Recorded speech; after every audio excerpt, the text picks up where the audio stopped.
Sehingga orang-orang yang punya pengalaman dengan Tuhan melalui permasalahan yang ada, sesungguhnya itu merupakan gambaran orang-orang yang akan bergairah pada waktu Tuhan hadir. Bahkan memiliki kerinduan supaya kehadirannya itu hari lepas hari semakin nampak dan semakin nyata.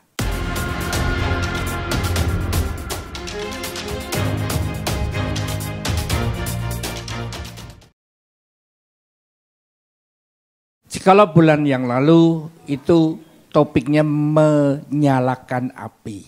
Hari ini, bulan Juni saya memberikan topik menjaga api.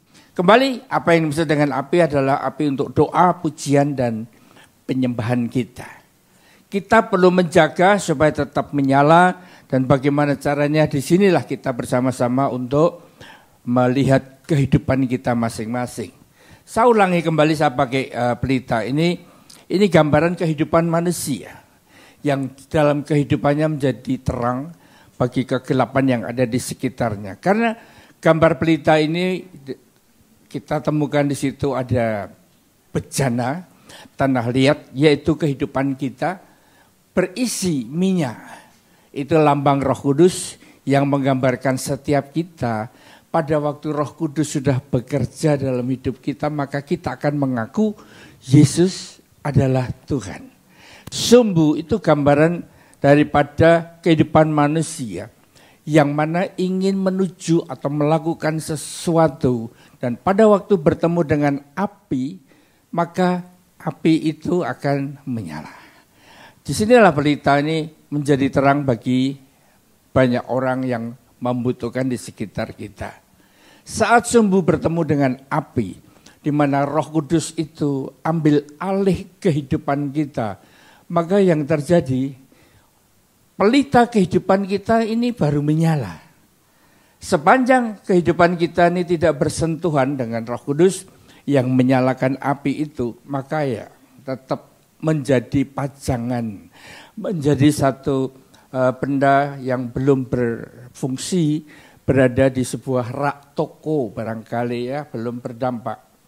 Nah, pada waktu terang itu sudah mulai menyala, maka akan ada harga yang dibayar.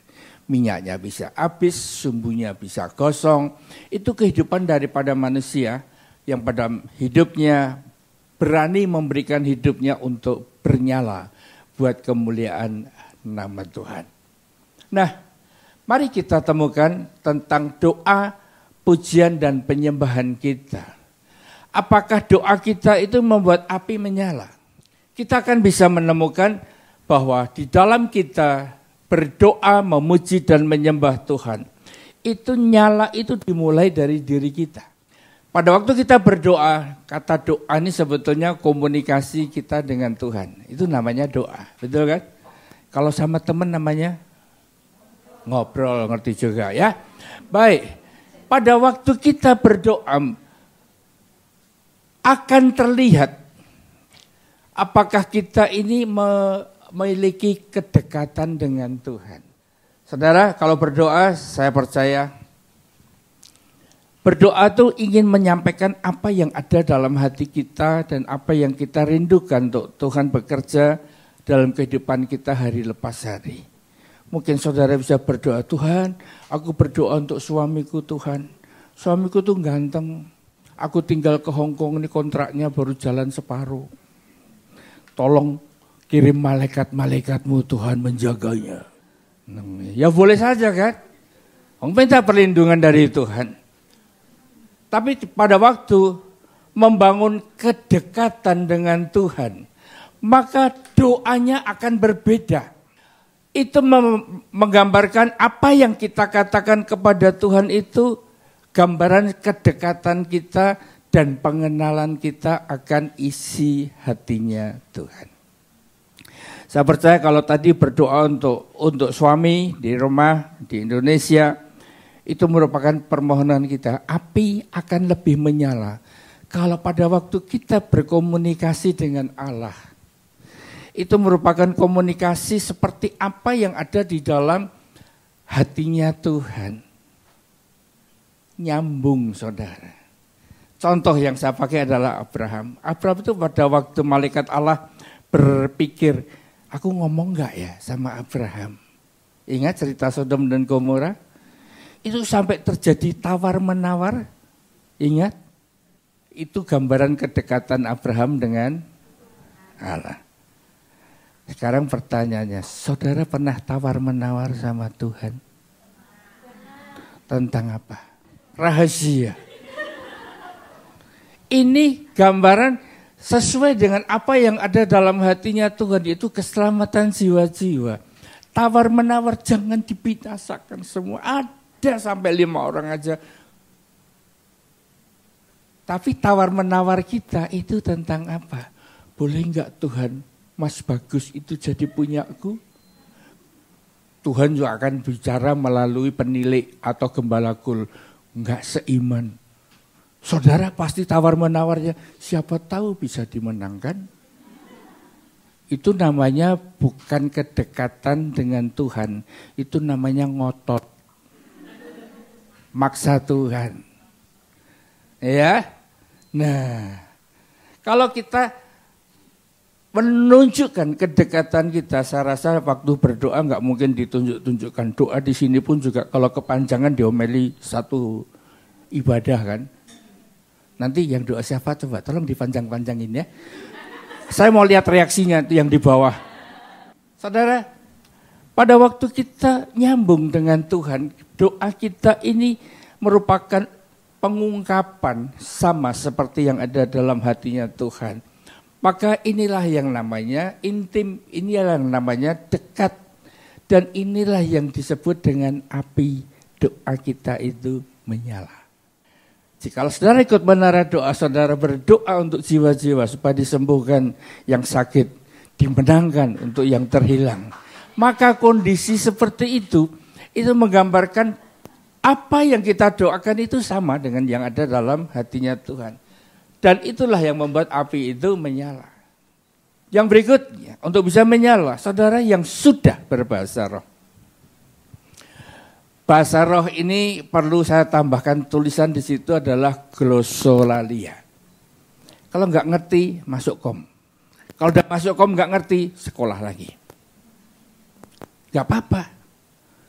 Karena dalam Alkitab, kita menemukan bahwa kata bahasa roh ini menjadi satu terjemahan ke bahasa Indonesia dari 3 kata asli yang di dalam buku aslinya tidak sama.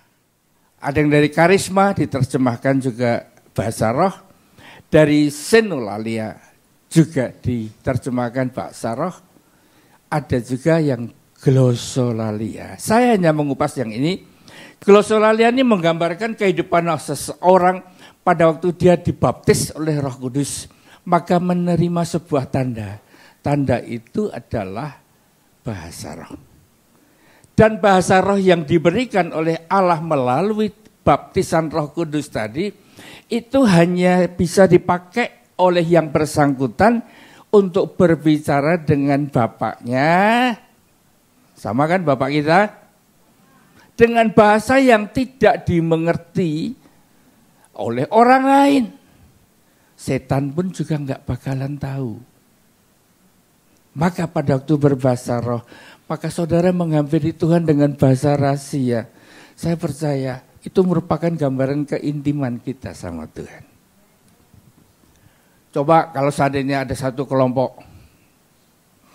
Ini kelompok dari misalkan dari Sulawesi Utara. Kalau sesama kelompok mereka pakai bahasa itu bahasa yang dari daerahnya kan.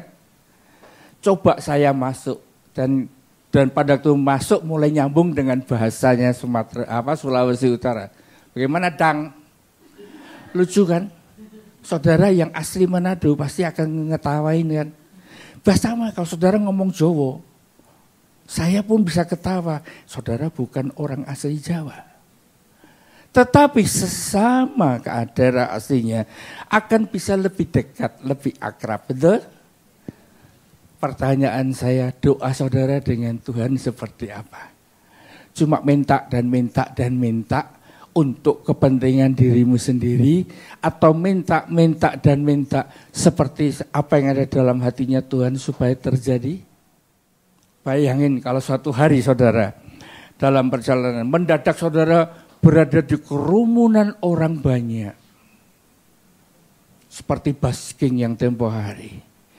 Melihat begitu banyak orang. Dan saudara mulai hampiri Tuhan. Tuhan, lawat mereka satu demi satu. Aku enggak mampu untuk menjangkau mereka. Biarlah rohmu yang beracara pakai para basker untuk menjangkau mereka melalui pujian yang disampaikan. Saya percaya pada kondisi seperti itu, api itu mulai nyala. Nangkep? Itu doa. Kalau pujian, bagaimana pujian itu bisa membuat api itu menyala?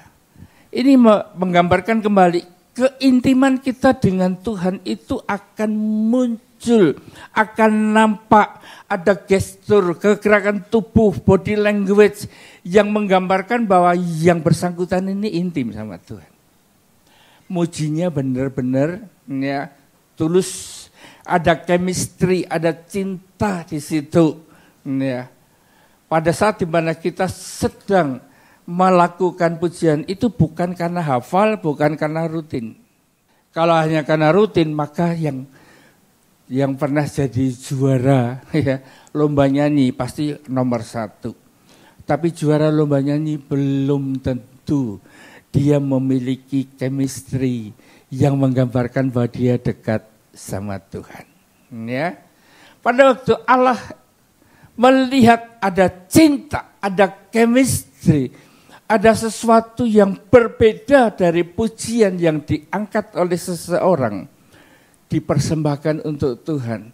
Ada janji Tuhan berkenan untuk hadir. Amin. Nah, pada waktu kita memuji, sebelahmu mungkin enggak lihat. Atau bisa berpikir yang salah. Wah, luar biasa loh.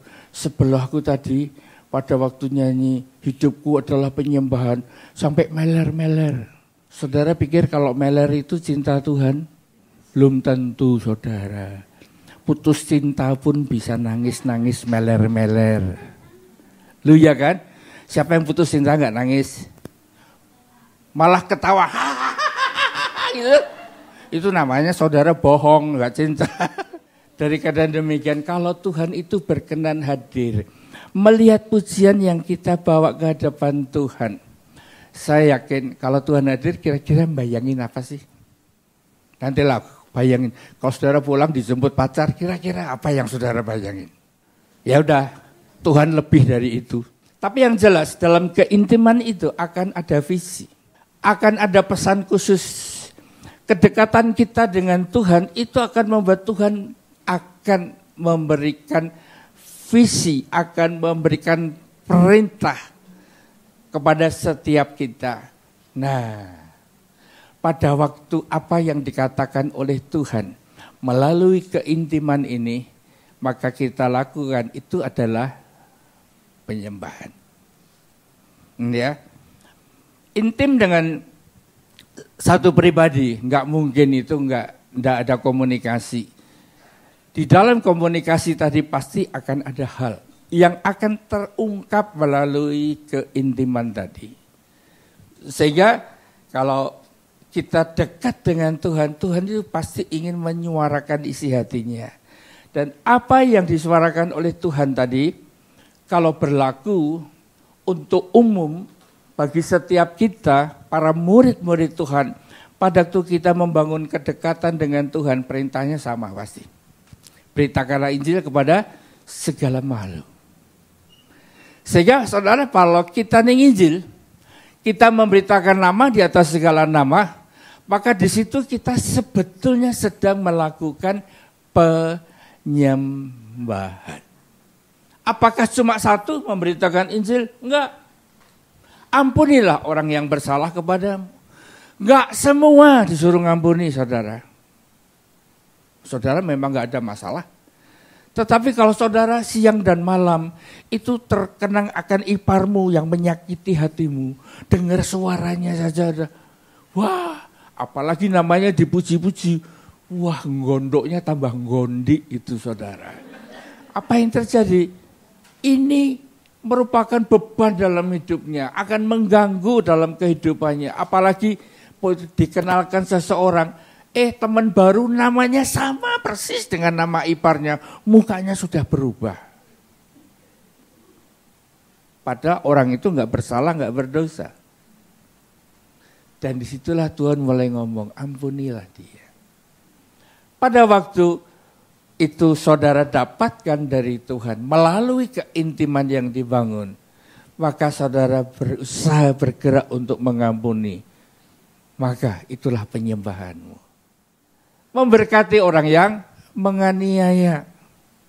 Ini merupakan firman Tuhan. Kalau Tuhan berbicara itu secara pribadi, lakukan. Siapakah yang suka menganiaya? Yang biasanya yang dekat kan? Siapa yang dekat? Yang di rumah kan? Siapa? Majikan? Anaknya majikan? Atau teman yang kerja di tempat yang sama dengan majikan? Suka menganiaya? Nah, kalau kondisi semacam itu terjadi, kasihan ya, ampunilah dia, berkatilah dia. Kalau Tuhan perintahkan, lakukan. Saudara melakukan itu bukan karena saudara takut sama orangnya, oleh karena saudara nanti dilihat oleh majikan, tapi karena Tuhan yang memerintahkan. Dan pada waktu firman Tuhan itu kerjakan, sesungguhnya kita sedang menyembah akan. Contoh dalam gereja kita. Pada waktu saya sampaikan visi daripada gereja kita untuk menyalakan api dan menjaganya supaya jangan sampai padam. Maka yang disambung adalah melalui apa yang ditangkap oleh Ibu Gembala, Mami. 18 distrik nyala.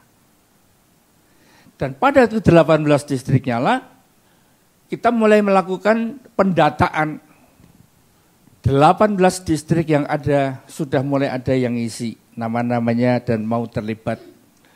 Maka doa pujian dan penyembahan itu akan dibawa, akan dilakukan oleh orang-orang yang terdaftar di dalam daftar ini semuanya untuk senantiasa menghampiri Tuhan dalam doa, pujian, dan penyembahan. Pada waktu kondisi semacam ini sudah mulai dibangun, kemudian Tuhan ingatkan lagi untuk memuji itu di tempat-tempat umum. Maka muncullah basking, di mana kita lakukan tanggal 10 yang lalu. Pada waktu kita kerjakan memang sampai bercucuran keringat. Sampai ada yang hampir pingsan. Saking kepanasan, ada yang terlambat makan sampai gelap dunia di sekitarnya. Yeah. Dan ternyata kondisi semacam itu terus dikerjakan dengan sepenuh hati. Saya ingin sampaikan seperti itulah kita yang ikut terlibat dalam basking. Itu sedang ikut melakukan penyembahan. Tentunya akan menyenangkan hati Tuhan. Berikutnya kita akan lihat dari pada waktu kita melakukan, standarnya adalah kita lakukan seperti untuk Tuhan, bukan untuk manusia. Ya. Kemudian saya singgung kata 5 menit. Siapa yang ingat 5 menit ini apa? Sebetulnya 5 menit ini merupakan kata yang saya berikan untuk membuat kita ini jadi punya bahasa yang sama. Yaitu 5 menit di mana kita akan persembahkan buat Tuhan, buat menyalakan api doa, pujian, penyembahan kita. 5 menit, lama enggak? Hah? Yang bilang enggak lama angkat tangan. Yang bilang lama angkat tangan. Baik, selesai dari tempat ini, saudara Gul, tolong yang doa makan 5 menit. Lama nggak? Lu tadi bilang enggak. Ya, yang doa syafaat, tolong 5 menit. Nanti kan gelisah semua langsung. Tapi sesungguhnya tergantung respon kita. Kalau pacaran 5 menit. Sedang asik-asiknya, wes yo 5 menit. Sebetulnya 5 menit itu tadi merupakan satu gebrakan yang mengingatkan kita untuk merubah gaya hidup kita. Saya ajak saudara untuk lakukan investasi. Kata investasi itu kita lakukan pada hari ini, tapi dengan harapan suatu hari kelak.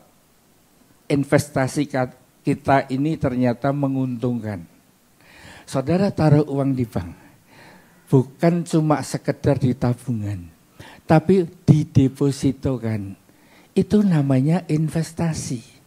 Kalau investasi tadi bunganya 1 tahun itu 4%, maka dalam waktu 1 tahun ditaruh di bank, maka dari angka 1.000, saudara akan mendapatkan 4%-nya $40 ditambahkan tanpa saudara kerja. Itu namanya investasi. Enak kan? Siapa yang mau investasi? Oh iya, belum gajian ya, enggak bisa didepositokan. Tapi investasi di sini bukan uang, yaitu waktu kita. Waktu yang ada dalam hidup kita pasti semua sama, enggak ada yang lebih pendek.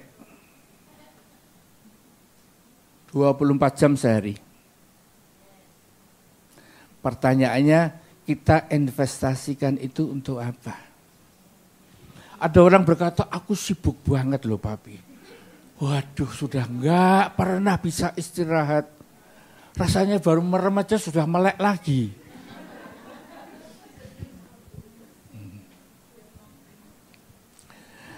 Baik, memang alasan itu memang kalau nggak ada hati untuk memberi 5 menit itu ya pasti akan ketemu.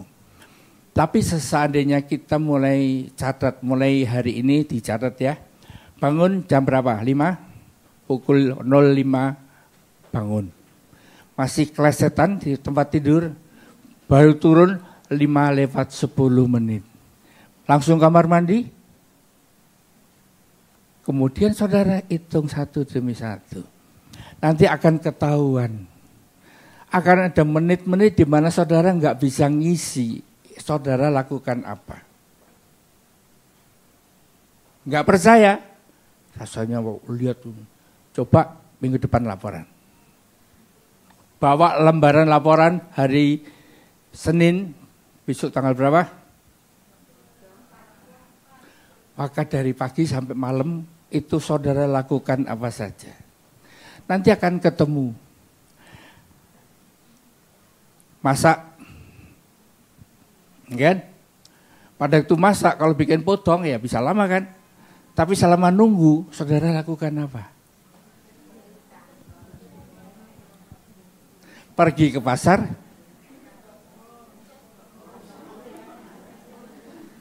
Kalau pergi ke pasar 15 menit, pulangnya pasti 15 menit. Kalau pulangnya 45 menit itu keluyuran namanya. Iya kan? Nah, kalau saudara pergi ke pasar 15 menit, saudara bisa berdoa? Saudara bisa muji Tuhan? Saudara bisa menyembah Tuhan? Mungkin mikirnya menyembah Tuhan, masa sambil ke pasar jalan nyembahkan delosor. Bukan itu maksudnya. Contoh, saudara. Pada waktu saudara ditugaskan ke pasar, majikan teriak dengan suara yang keras, "Fightilah!"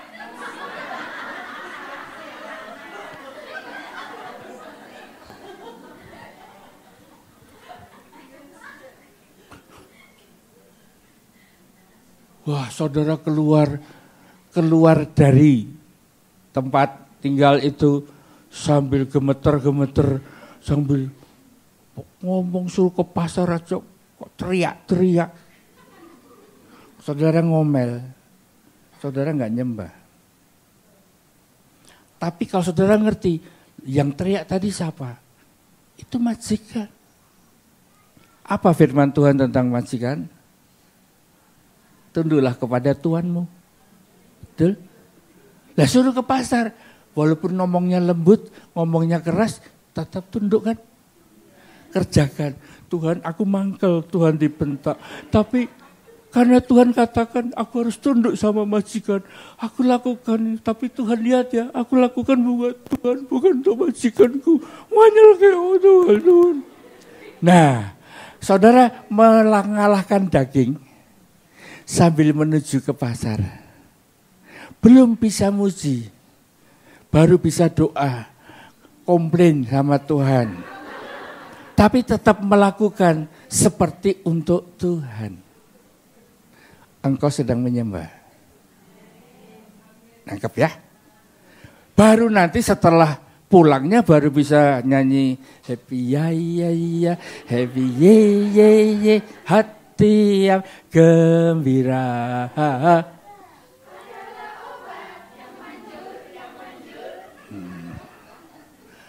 Jadi waktu berangkatnya beda sama waktu pulangnya. Berangkat 15, pulang 15, total 30. Kalau 30 menit untuk berdoa, memuji dan menyembah Tuhan. Itu api menyala 30 menit. Nangkep ya?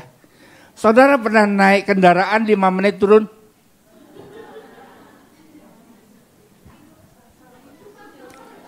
Saudara mulai ketawa-ketawa. Naik kendaraan, naik bis, naik tank-tank, baru 5 menit turun.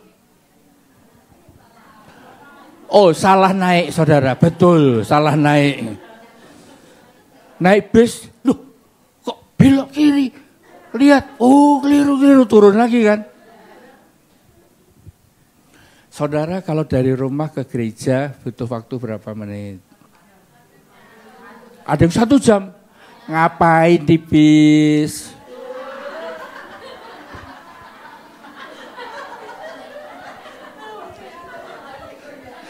Tidur sampai melek itu udah kelewat tuh jauh, balik lagi. Iya nggak apa-apa jujur, tapi investasi saudara tidur. Betul. Saudara investasi di tidur itu nanti nuainya apa? Tetapi kalau kita mengerti, ya, kita taruh di mana? Ya, saya tulis di situ, main medsos itu bukannya nggak boleh. Saya pagi suka bangun pagi. Saudara yang bersama dalam grup pasti akan merasakan bahwa saya ini suka bangun. Dulunya nggak suka saudara, dibangunin pagi pun juga ngomel sama Tuhan saya. Tapi pada akhirnya Tuhan rubah pikiran saya. Dan dia berkata, aku tuh kangen sama kamu. Maka saya bangun jam 2, jam 3. Karena bukan saya yang cari Tuhan. Karena Tuhan kangen sama. Saudara gak dikangeni kan? Iri gak? Kalau iri ya minta sama malaikat suruh bangunin ya. Kalau saya dikangeni sama Tuhan. Maka waktu pikiran saya dirubah, Tuhan kangen sama aku. Oh, hai Mei. Tuhan kata, haya. Maka saya langsung. Apa dipikir kalau sudah melek langsung kemudian bergairah sama Tuhan? Enggak. Masih ada sipit-sipitnya mata, ngantuk-ngantuknya. Betul kan? Saya ke kamar mandi, cuci muka. Itu. Ya. Kalau saya langsung bangun dan kemudian duduk merem lagi, bablas saudara. Saya ngaku apa adanya, tapi saya lakukan kegiatan yang lain supaya badan bergerak sehingga saya mulai segar lagi. Saya juga suka main HP. Kalau pagi itu saya buka, ya kebetulan kalau pagi itu saya tuh cuma cari roti. Teman-teman saya tuh banyak dan kirim roti hidup. Kalau saya terima dalam satu hari, itu roti hidup itu bisa 4-5 biji. Kalau semua saya share, yang terima share saya mabuk saudara. Dikirimi 4 renungan, belum tentu dibaca. Saya pilih, saya baca satu persatu mana yang baik dan mana yang bagus untuk kehidupan rohani saya. Saya renungi dan saya kata, Tuhan terima kasih roti ini, saya akan bagi, saya pilih, saya share. Dan itu jam 2, jam 3, dan kadang jam 4, jam 5. Ya, tergantung mana duluan. Sambil waktu untuk berdoa, sambil waktu untuk memuji, sambil waktu untuk menyembah Tuhan.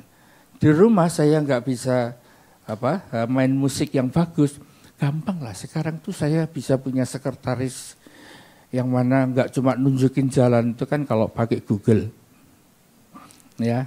Tapi ini bisa milihkan lagu-lagu buat saya, diputar dan saya mengikuti sesuai dengan syair yang ada. Dan disitulah saya berulang kali bisa menikmati akan lawatan Tuhan. Dan apa yang terjadi? Itu kalau kita 5 menit, besoknya 5 menit, kemudian mulai sadar ngantar anak sekolah 15 menit, pulangnya 15 menit, aku mau nambah. Jadi lebih banyak lagi. Kenapa? Karena Tuhan janji hadir.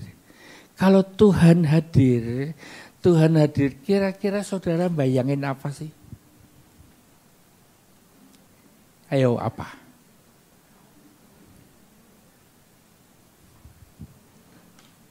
Ya.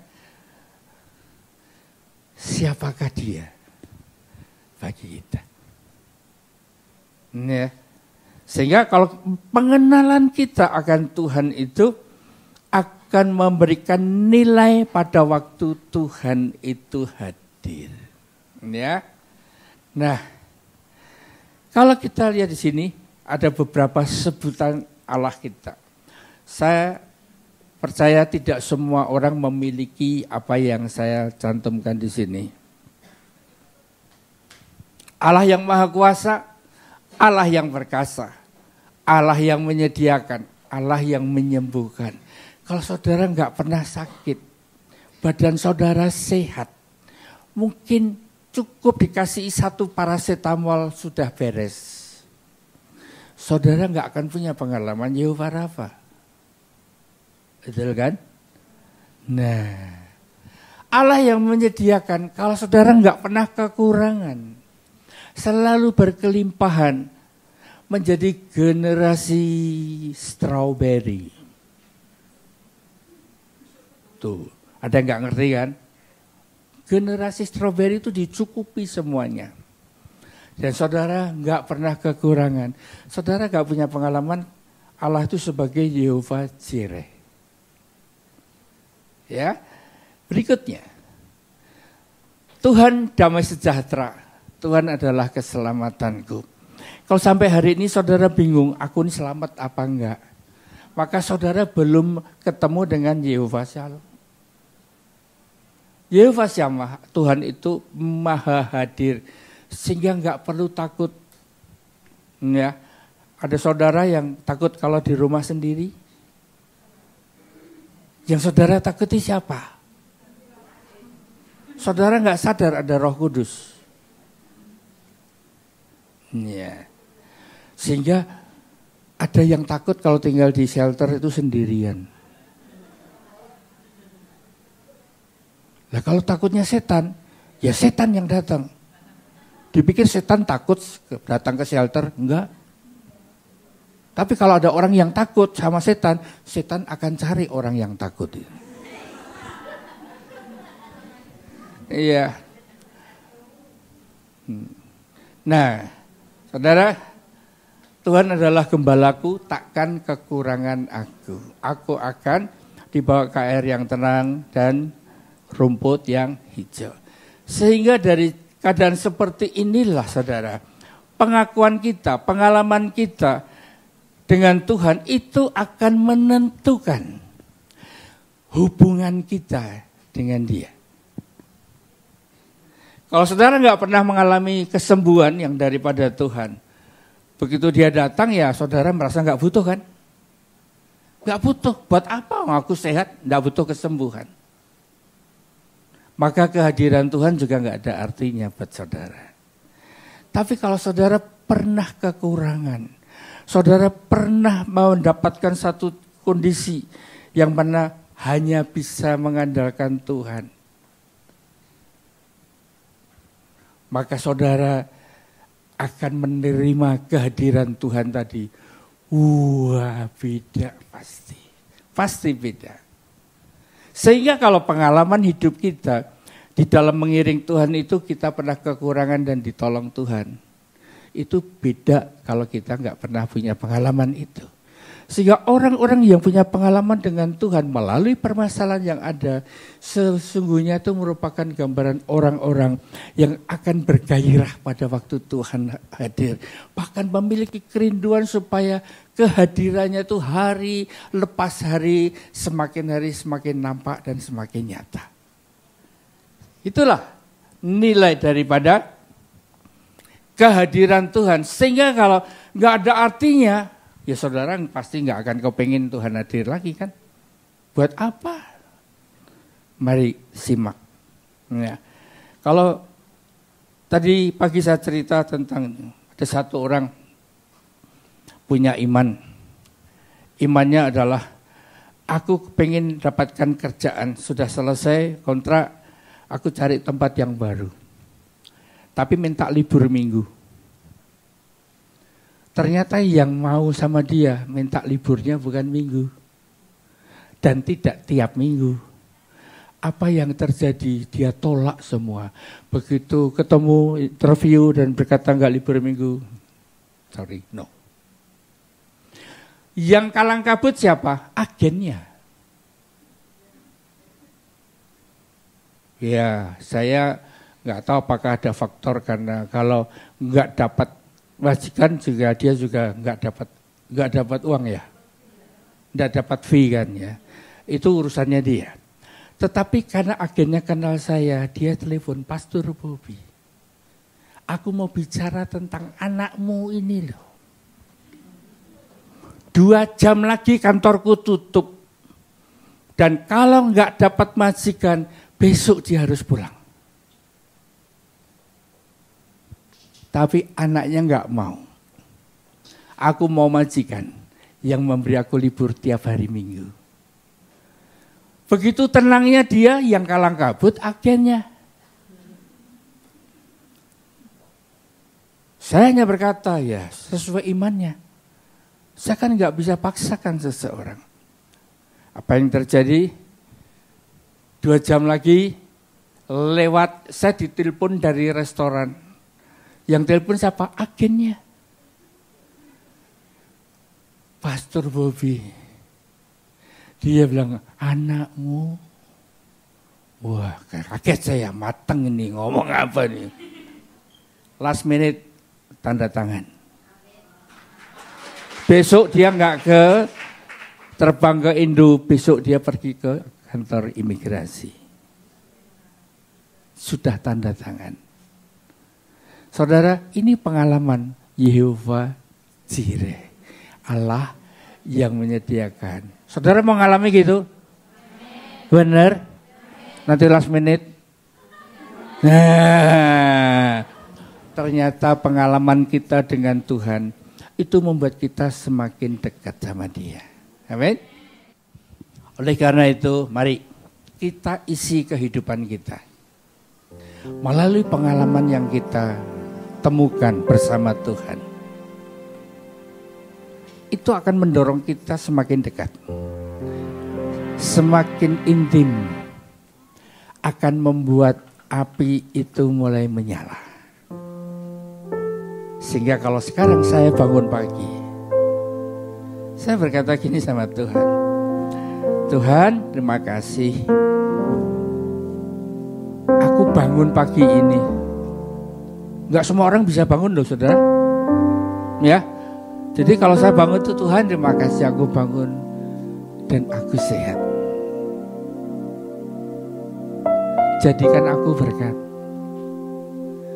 Kalau sudah berani ngomong jadikan aku berkat tuh apapun juga nanti order yang dari Tuhan untuk saya kerjakan, saya harus kerjakan.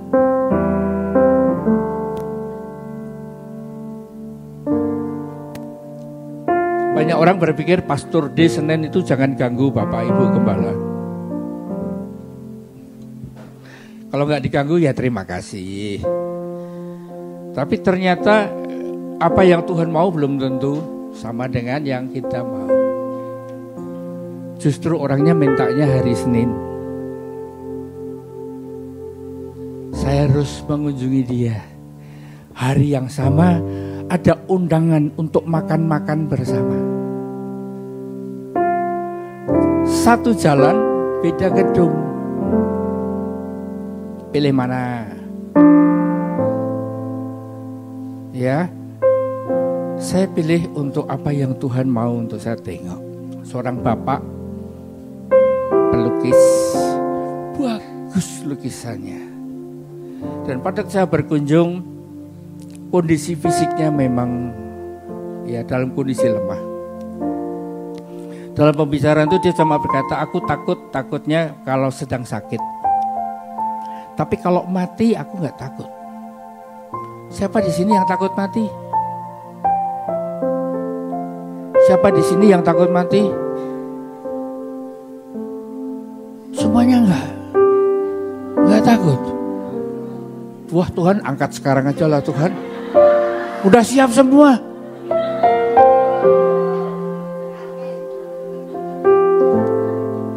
Dia berkata, kalau mati aku nggak takut. Sudah 7 kali dia dibawa ke rumah sakit, bahkan sudah mati berapa menit hidup lagi. Jadi dia nggak takut mati. Orang Kristen, saya bilang tuh. Semua orang banyak yang takut. Ternyata di sini banyak yang juga nggak takut mati.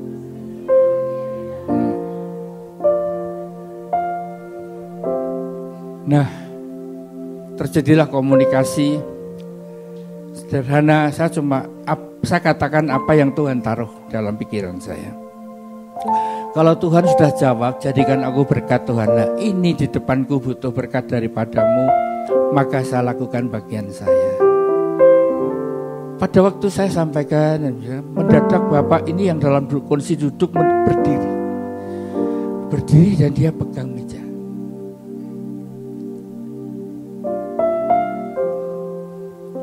Langsung kami doakan. Dan melihat kondisi seperti itu ya kita ngerti sendiri. Dia butuh istirahat. Maka saya pamit. Doa singkat, enggak 5 menit tadi. Nanti dia udah, orangnya udah dalam keadaan seperti itu panjang-panjang. Saya minta izin pulang. Pulang, kita cari kendaraan. Begitu duduk di bis, dapat telepon.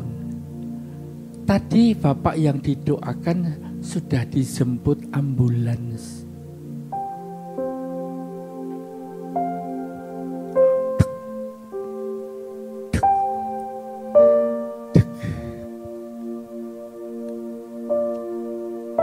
Kami toleh-toleh satu dengan yang lain.